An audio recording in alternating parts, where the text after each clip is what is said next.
Documentation is important when systematic error is suspected because it records what was done, lets you trace where the error came from, supports correcting the mistake, and ensures others can reproduce and verify the check.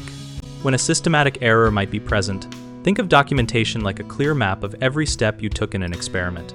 Write down the exact measurements, the instruments used, calibration notes, environmental conditions, and any unusual observations so someone else could follow your steps exactly.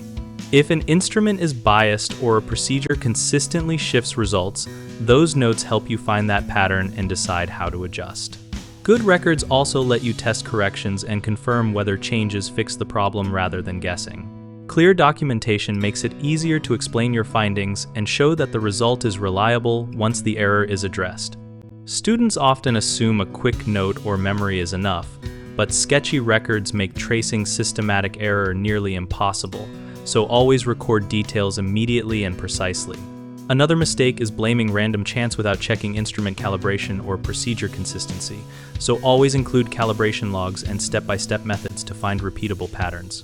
Some think lab notebooks are optional digital, files can be lost or altered, so use dated, organized, and backed up records to keep a trustworthy trail. Check out www.gumballdegree.com for more videos and resources on documenting experiments and handling systematic error.